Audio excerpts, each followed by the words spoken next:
করি না।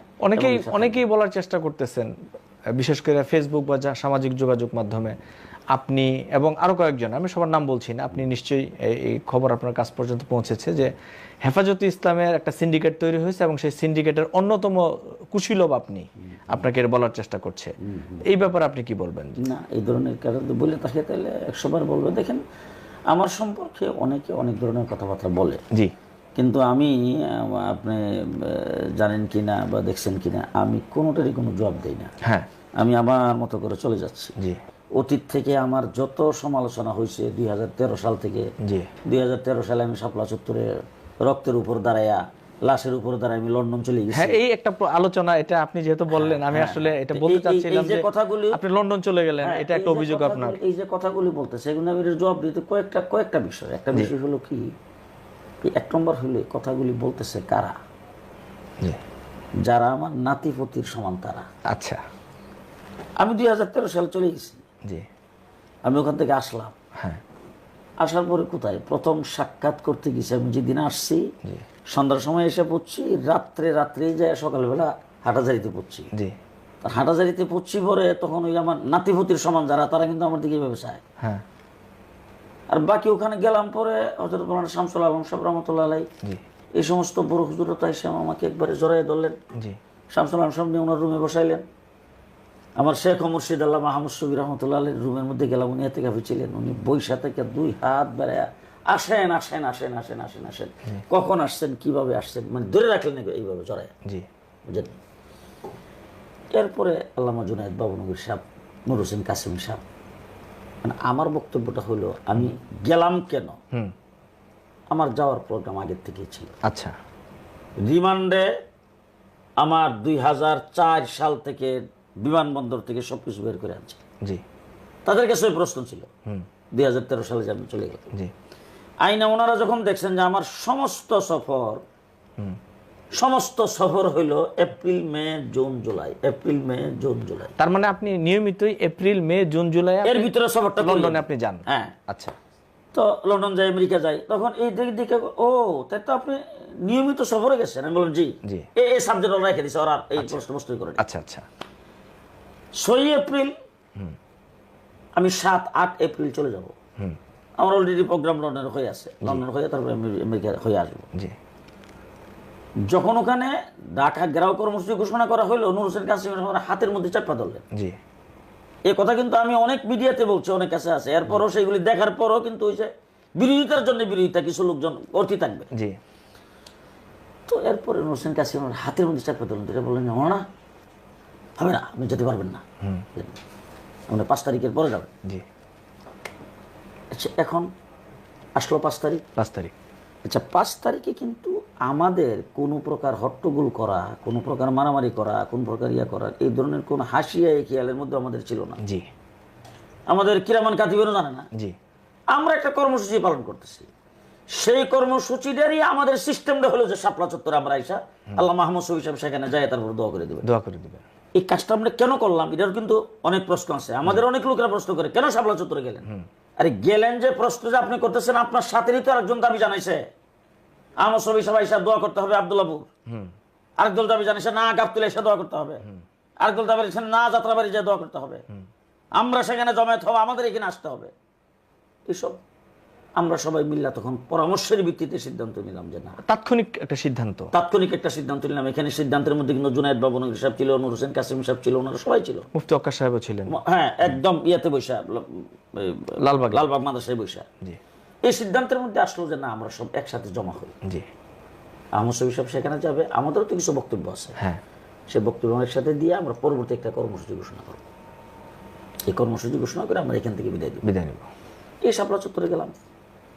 এরপরে ঘটনাচক্রে আমাদের ওখানে থাকতে হয়েছে। জি, আল্লাহ মাহমুদ শফি সাহেব আসতেছে, এই রওনা হয়েছে, এই করতেছে। আমরা তখন দেখো এই করতে করতে যখন মাগরিব পার হয়ে গেছে, তখন লক্ষ লক্ষ মানুষকে আমরা ছাড়বো কোথায়? চতুর্দিকে মারি শুরু হয়ে গেছে, মারামারি ইতিমধ্যে 16টা লাশ আমাদের সামনে। বাধ্য হইয়া রাত্রটা আমরা ওখানে থাকছি। তাই কি আমরা সরকার পতন গোটাই ফেলবো, সরকারকে বিদায় করে দেবো, এই ধরনের কোনো ইয়া নাই আমাদের। আচ্ছা, ওখানে থাকার পরে এই ধরনের ঘটনা ঘটে গেল, এটা কি আমি আগে থেকে জানতাম? না, জানি না। ঘটনা যখন ঘটে গেছে, আমার কিন্তু যাওয়ার প্রোগ্রাম ওখানে আগের থেকে আছে। তখন ঘটনা গইটা যাওয়ার পরে আমরা তখন কোথায়? আমাদের প্রত্যেকের মোবাইল কিন্তু আউট, সিম খুলে ফেলছি। আমাদের উপরে তখন যেদিনে ঘটনা ঘটছে রাত্রের বেলা আমার মাদ্রাসায় গেরাও, আমার বাসায় গেরাও, আমার মাদ্রাসার থেকে আমার ল্যাপটপ, আমার কম্পিউটার যা আছে সব নিয়ে গেল। মাদ্রাসার 3 জন শিক্ষক 5 জন ছাত্রকে গ্রেফতার করে নিয়ে গেল, আমার জামাইকে গ্রেফতার করে নিয়ে গেল। কথা বুঝছেন? জি ওই অবস্থায় তখন যারা ছিল তারা সবাই আত্মগোপনে ছিল।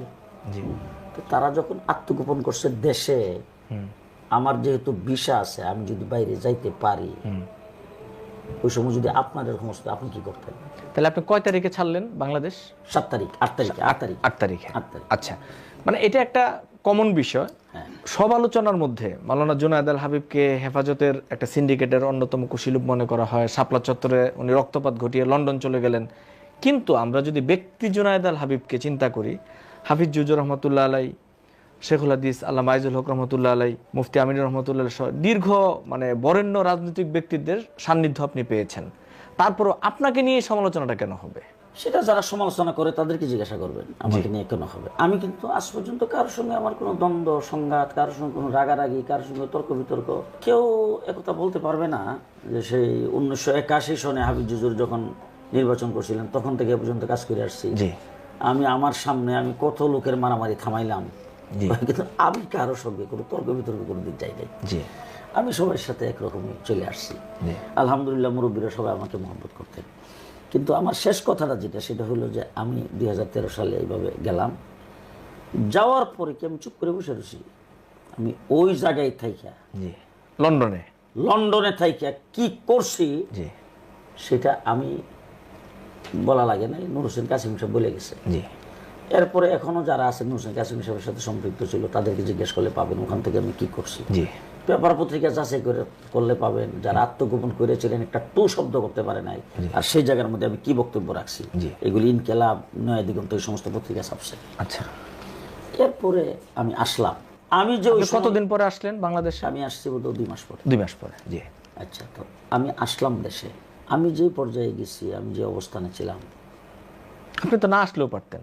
আমি একথা বলতে পারি, যদি আমার মতো এরকম সুযোগ সুবিধা পাইতো কোনো ব্যক্তি আসতো না।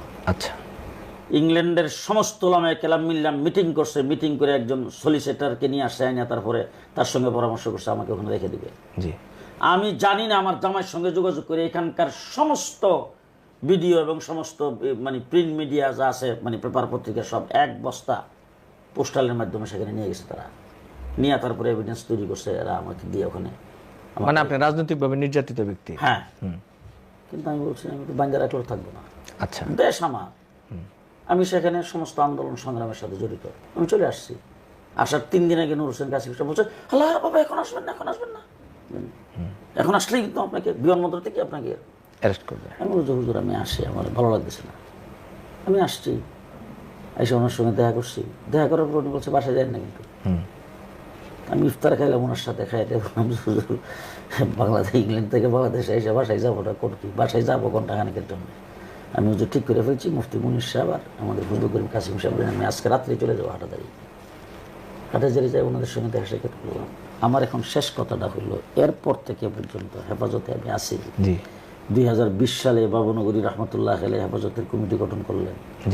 উনি তো আমাকে সেখানে 1 নম্বর যুগ্ম মহাসচিব রাখলেন। এরপর থেকে তো মুরব্বীদের সাথে সকল আন্দোলন এবং ঢাকা মহানগরের সভাপতির দায়িত্ব তো জুনায়েদ বাবু। তো ওনারা তো কেউ, আমি চলে গেছি এটা নিয়ে প্রশ্ন করলেন না, বা আমাকে দিন জিজ্ঞেস করলেন না যে তোমার এইভাবে যাওয়াটা ঠিক হয়নি, এটাও তো বলেন না।